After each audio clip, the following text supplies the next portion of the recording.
Na dogodku, ki ga je organizirala Skupnost okoljevarstvenih šol Slovenije, so mlade ozaveščali o upravljanju z vodami kot eno izmed prioritet razvoja Slovenije.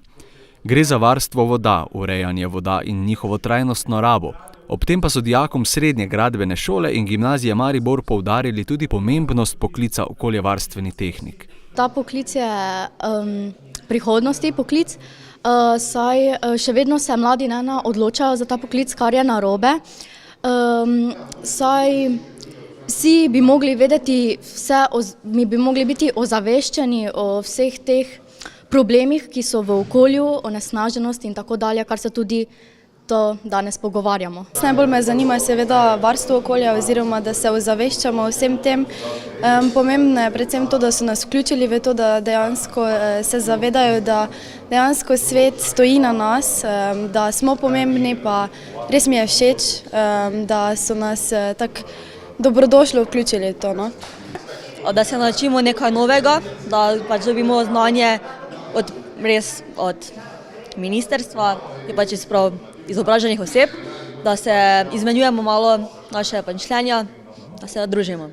V Skupnosti okoljevarstvenih šol so s temi akcijami pričeli že v lanskem letu, ko so v Ljubljani pripravili strokovni posvet na temo, kakšen zrak vdihavamo v Sloveniji.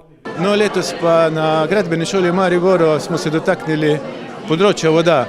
Nam se na strokovnem področju to zdi izjemnega pomena, predvsem pa da damo pravo težo poklicu, ki ga dejansko naše šole izvaja, to je poklic okoljevarstveni tehnik in pa seveda glede na perečo temo našega okoljevarstva je to za mlade izjemnega pomena tovrstna srečanja in pa seveda, bom rekel, opolnomočenje na področju znanj, ki jih dijaki pridobivajo.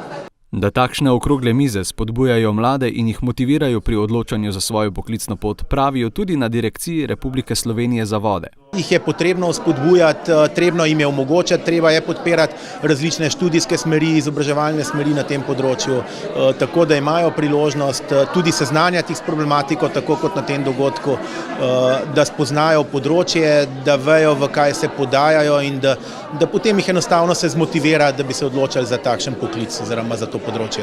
Če govorimo o področju voda in upravljanja z vodami, vemo, da Slovenija je vodnata dežela, imamo ogromno voda, na drugi strani pa tudi veliko odgovornost do pametnega upravljanja z njimi, pa ne glede na to, ali govorimo o zaščiti vodnih virov ali pa govorimo o zmanjševanju poplavne ogroženosti in ustreznem načrtovanju in sobivanju z vodami. Na dogodku so upravljanje z vodami kot eno izmed prioritet razvoja Slovenije predstavili tudi iz Agencije za okolje. Torej, na tem dogodku smo predstavili napovedovanje hidroloških razmer v Sloveniji, napovedovanje poplav in opozarjanje na poplave, tudi samozaščitne ukrepe ob poplavah in na vire informacije, ki jih lahko državljani in dijaki dobijo. To so online informacije o vodotokih, o njihovih vodostajih, pretokih in seveda o opozorilih, ki jih objavljamo v primeru, ko so predvidene poplave.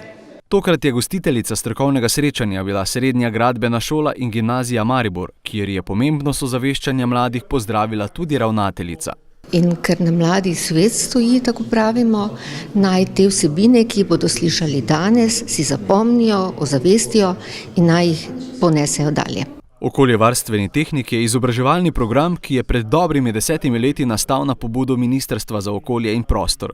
Največje potrebe po zaposlitvi okoljevarstvenega tehnika se kažejo na področju ravnanja z odpadki, nato na področju odpadne vode, področje energetike, zraka oziroma emisij, nato gospodarjenja s prostorom oziroma tlemi in tudi področje pitne in tehnološke vode.